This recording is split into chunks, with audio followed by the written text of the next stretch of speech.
Praise the Lord. Greetings to you all in the name of our Lord and Savior Jesus Christ. Today's Bible verse, Psalms 33 verse 20. We put our hope in the Lord. He is our protector and our help. ಕೀರ್ತನೆಗಳು 33:20 ವಚನ.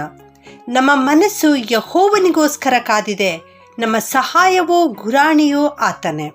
ಇಲ್ಲಿ ಕೀರ್ತನೆಗಾರನು ನಮಗೆ ಹೇಳ್ತಾ ಇದ್ದಾನೆ, ಎಷ್ಟು ವಿಶ್ವಾಸದಿಂದ ಹೇಳ್ತಾ ಇದ್ದಾನೆ, ನಮ್ಮ ಸಹಾಯವು ಬರುವುದು ಕರ್ತನಿಂದಲೇ.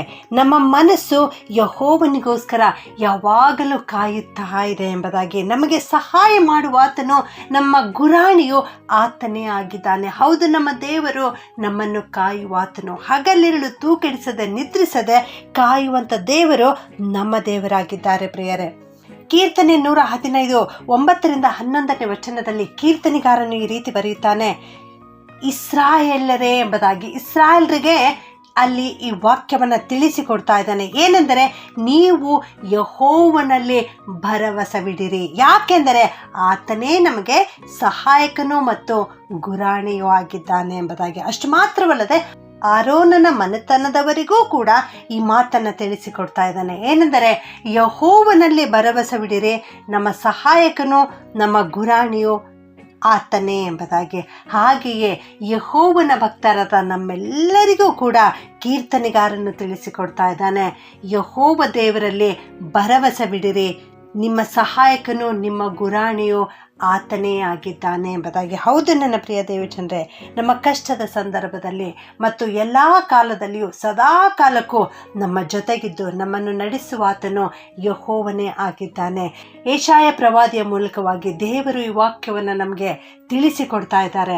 ಅದ್ಯಾವುದೆಂದರೆ, ಭಯ ಪಡಬೇಡ ಎಂಬುದಾಗಿ. ಯಾಕೆ ನೀನು ಭಯ ಪಡಬಾರ್ದು ಎಂದರೆ, ನಾನು ನಿನಗೆ ಸಹಾಯ ಮಾಡುತ್ತೇನೆ ಎಂಬುದಾಗಿ. ಯಾರು ಈ ಮಾತನ್ನು ಹೇಳ್ತಾ ಇದ್ದಾರೆ? ಯೆಹೋವ ದೇವರು. ಯೆಹೋವನಾದ ನಾನೇ ನಿನ್ನ ಕೈ ಹಿಡಿಯುತ್ತೇನಲ್ಲ ಎಂಬುದಾಗಿ. ಹೌದು, ಯೆಹೋವ ದೇವರು ಇವತ್ತು ನಿನ್ನ ಹತ್ತಿರ ಬಂದು ನಿನಗೆ ಸಮಾಧಾನ ಪಡಿಸ್ತಾ ಇದ್ದಾರೆ. ನೀನು ಭಯಪಡಬೇಡ ಎಂಬುದಾಗಿ ಹೇಳ್ತಾ ಇದ್ದಾರೆ. ಯಾಕೆಂದರೆ ನಾನು ನಿನಗೆ ಸಹಾಯ ಮಾಡ್ತೇನೆ. ನಿನ್ನ ಕಷ್ಟದ ಸಂದರ್ಭದಲ್ಲಿ ಪ್ರತಿಯೊಂದೊಂದು ಸಮಯದಲ್ಲಿ ನಾನು ನಿನಗೆ ಸಹಾಯ ಮಾಡುತ್ತೇನೆ. ಆದುದರಿಂದ ನೀನು ಭಯಪಡಬೇಡ ಎಂಬುದಾಗಿ. ಒಬ್ಬ ತಂದೆ ತನ್ನ ಮಗುವನ್ನು ಯಾವ ರೀತಿ ಹಸ್ತ ಹಿಡಿದು ನಡೆಸಿಕೊಂಡು ಹೋಗುತ್ತಾನೋ ಅದೇ ರೀತಿಯಲ್ಲಿ ಇಲ್ಲಿ ಕರ್ತನಾದ ಯೆಹೋವನು ತನ್ನ ಭಕ್ತರಿಗೆ, ತನ್ನ ಮಕ್ಕಳಿಗೆ ತನ್ನ ಕೈಯನ್ನು ಪ್ರೀತಿಯಿಂದ ಹಿಡಿದು ನಡೆಸಿಕೊಂಡು ಹೋಗುವಾತನಾಗಿದ್ದಾನೆ.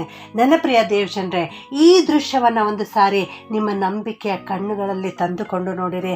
ನಿಮ್ಮ ಹೃದಯದಲ್ಲಿ ಈ ಮಾತನ್ನು ಧ್ಯಾನಿಸಿ ನೋಡಿರಿ. ದೇವರು ಹೇಳ್ತಾ ಇದ್ದಾನೆ, ನಾನು ನಿನ್ನ ಹಸ್ತ ಹಿಡಿದು ನಡೆಸುತ್ತೇನೆ ಎಂಬುದಾಗಿ.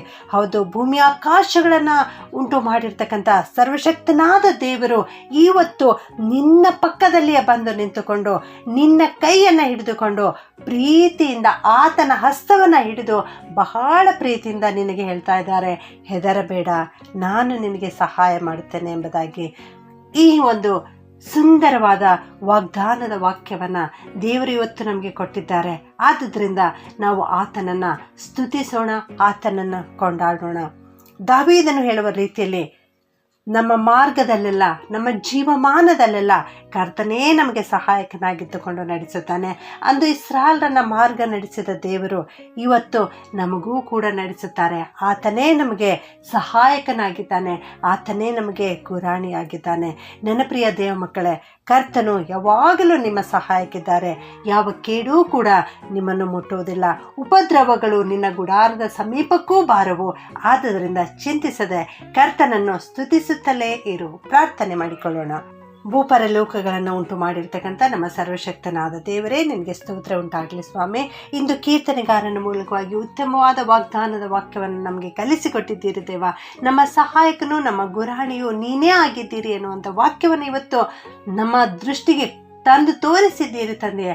ಆದುದರಿಂದ ನಿಮ್ಮನ್ನು ಕೊಂಡಾಡ್ತೇವೆ ಕರ್ತನೆ. ಅಪ್ಪ, ಭಯಪಡಬೇಡ, ನಾನು ನಿನಗೆ ಸಹಾಯ ಮಾಡುತ್ತೇನೆ, ನಾನು ನಿನ್ನ ಕೈ ಹಿಡಿದು ನಡೆಸುತ್ತೇನೆ ಎನ್ನುವಂತಹ ವಾಗ್ದಾನವನ್ನು ನಮಗೆ ಕೊಟ್ಟಿದ್ದಕ್ಕಾಗಿ ನಿಮ್ಮನ್ನು ಕೊಂಡಾಡ್ತೇವೆ ದೇವ. ನಿಮಗೆ ಸ್ತುತಿ ಸ್ತೋತ್ರವನ್ನು ಸಲ್ಲಿಸ್ತೇವೆ ಸ್ವಾಮಿ.